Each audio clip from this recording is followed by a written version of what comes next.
Hello everyone. In earlier video we have read about origin of earth, how the earth originate, about early theory and about the modern theory.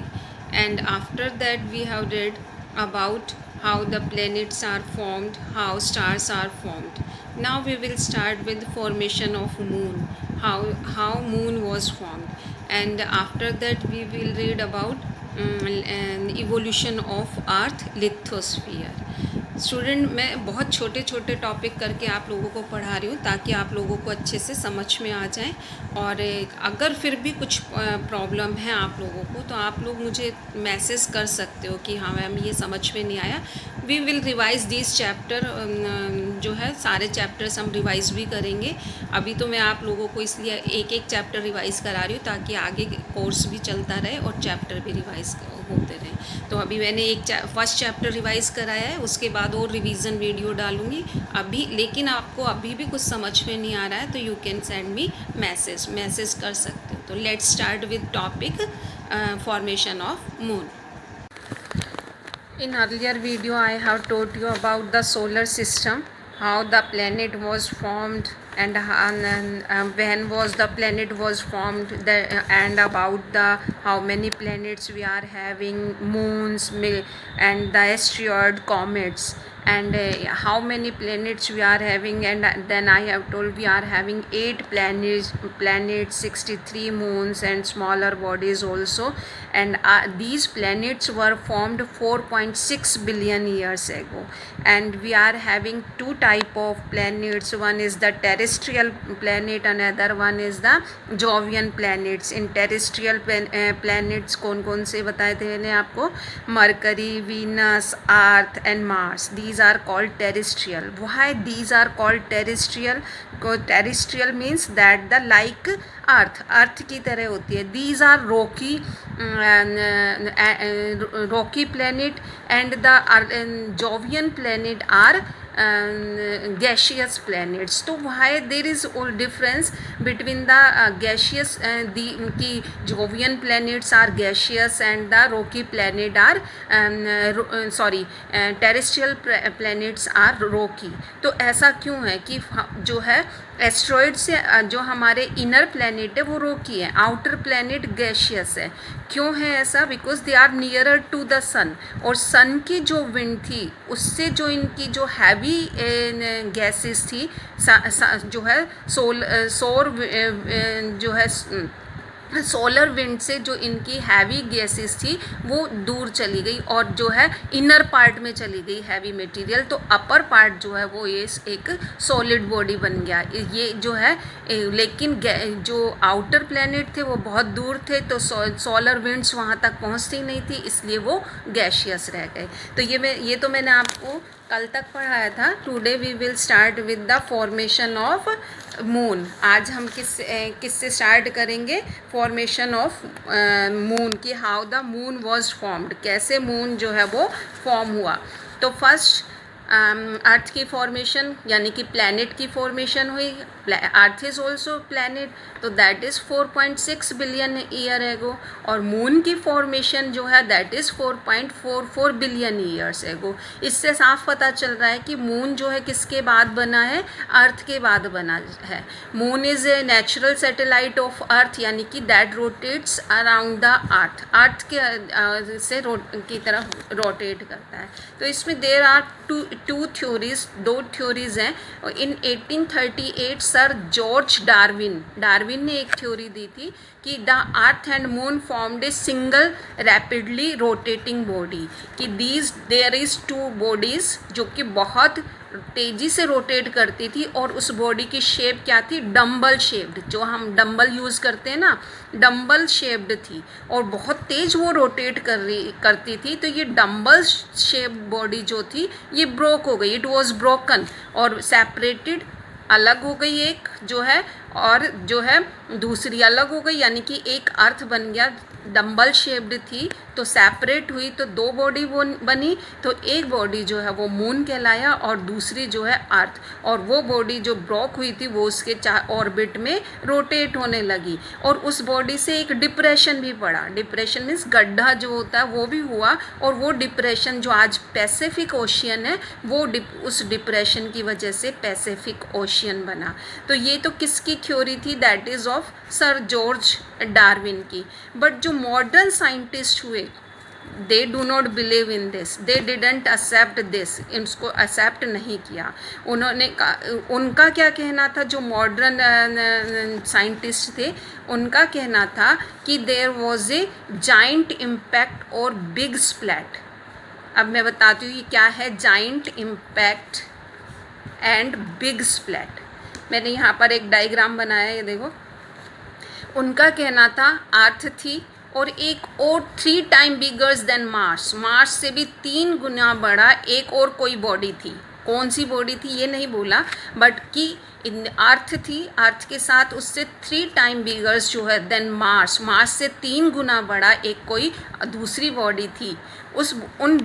अर्थ का और उस body का collision हुआ, यानी कि दे collided, वो collide हुई और एक बहुत बड़ा ज़्यादा जो है ब्लास्ट हुआ।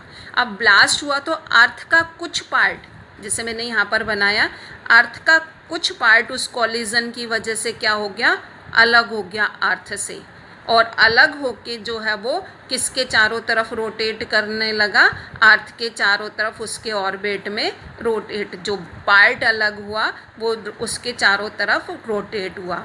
और जहाँ से वो पार्ट अलग हुआ, वो पार्ट जहाँ से अलग हुआ वहाँ पर एक डिप्रेशन हुआ, गड्ढा हुआ, और वो बाद में क्या बना? पैसिफिक ओशियन हुआ।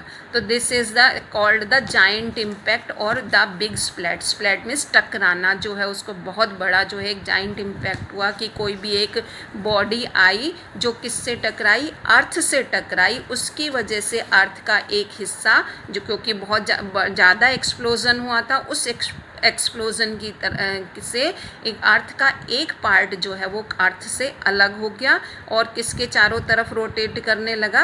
अर्थ के चारों तरफ रोटेट करने लगा in the orbit of earth, that rotate in the orbit of earth. और उससे क्या किसकी फॉर्मेशन हुई? मून की फॉर्मेशन हुई। और जो डिप्रेशन बना उसके टकराने से, जो पार्ट अलग हुआ था, डिप्रेशन बना, वो क्या बना? Pacific Ocean. तो दिस इज़ द की फॉर्मेशन ऑफ मून। ये किसकी फॉर्मेशन है? मून की फॉर्मेशन है। Now we will start the evolution of the earth. आपने you have read about the formation of planet hot bodies थी, बाद में वो कूल हुई। तो जब इतनी हॉट बॉडीज़ थी तो आपको पता ही होगा कि the earth was also barren land, Rocky, hot sphere, thin atmosphere and consisting of hydrogen and helium. मैंने आपको बताया था कि जो प्लैनेटेसिमल थे, नेबुला जो था उसमें 2 गैसेज होती थी, हाइड्रोजन एंड हीलियम। और at present if you will see our earth, that is very beautiful, greenery, water, atmosphere is there. So these conditions are conducive to existence of life, क्योंकि on the earth, और इसी वजह से ये water, atmosphere और ये इसकी वजह से लाइफ है। और जो है ये लाइफ कब बनी? 5600 मतलब लेट द इवोल्यूशंस की 5600 मिलियन ईयर्स एगो और प्रेजेंट के बीच तक ये लाइफ का इवोल्यूशन हुआ। यानी कि अर्थ पर लाइफ, क्योंकि अर्थ हमारी कब फॉर्मेशन हुई? अर्थ की फॉर्मेशन कब हुई थी? 4600 मिलियन ईयर्स एगो। और आज तक जो लाइफ है वो उसमें बहुत सारी जो है इवोल्यूशंस हुई होंगी। तो वो कैसे लाइफ हमारी अर्थ पर आई, हम उसके बारे में पढ़ेंगे। तो सबसे पहले हम किसके बारे में पढ़ेंगे? लिथोस्फीयर। इसमें हम पढ़ेंगे कि लिथोस्फीयर कैसे बना। क्या चीज़? लिथोस्फीयर। लिथोस्फीयर, ये आपने पढ़े होंगे, लिथोस्फीयर, एटमॉस्फेयर, हाइड्रोस्फीयर। तो सबसे पहले अब इसमें हम क्या पढ़ने जा रहे हैं, लिथोस्फीयर। ये आपको पहले ही बता, जितनी most of the heavenly bodies like the planets and stars and other heavenly bodies जितनी भी है, they are combination of lighter and heavier materials, and earth is also made up of lighter and heavy materials. And I have told you when there was, I have told about the structure of planet का बताया था, then I have told you heavy material, core जो part था उसमें क्या होता था कि हैवी मटेरियल जो है वो कोर में चला जाता था, यानी कि हैवी मटेरियल उसकी डेंसिटी हैवी होती थी तो वो किसका फॉर्मेशन करती थी, कोर का फॉर्मेशन करती थी।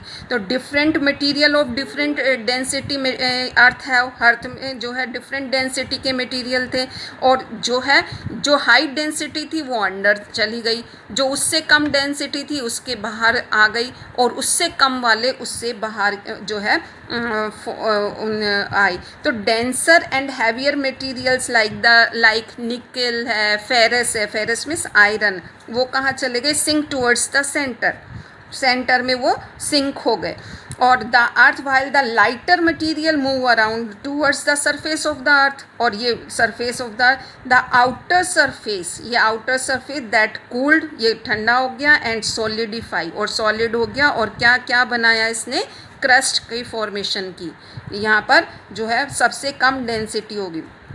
तो the process through which the earth forming material got separated into different layer, which layer, core, mantle and crust, different layer में जो हुआ that is called the differentiation। अब ये आप नेक्स्ट चैप्टर भी आएगा अभी, जो हमारी कोर लेयर है that is the molten layer, वो मोल्टन लेयर है। मेंटल लेयर है वो सेमी मोल्टन है, यू कैन से जैसे मिल्क, हमारे दूध पर जो मलाई होती है इस तरह की है, ये सेमी मोल्टन है, ये मोल्टन है लाइक मिल्क की तरह, यानी कि बिल्कुल सो। तो जो है कोर हमारी मोल्टन लेयर है, मेंटल सेमी मोल्टन है, और क्रस्ट जो है वो हमारी सॉलिड बॉडी है।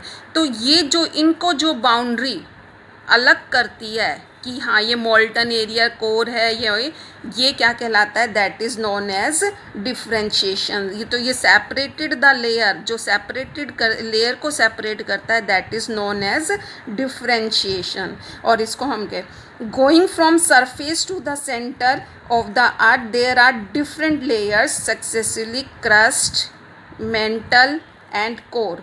और आउटर कोर भी है, और कोर में भी दो लेयर है, एक आउटर कोर और एक इनर कोर, ऐसे दो लेयर है, आउटर और इनर कोर। तो we are having these type of layers, और there is increase in temperature, density and pressure as we move from crust to inner core. यहाँ से अगर हम जाते तो इनर कोर में डेंसिटी भी हाई होती है, टेम्परेचर भी हाई होता है, प्रेशर भी हाई होता है, और क्रस्ट पर जो है प्रेशर लो होता है। तो for today I will teach only this one, and next we will start the last topic of this chapter. So thank you.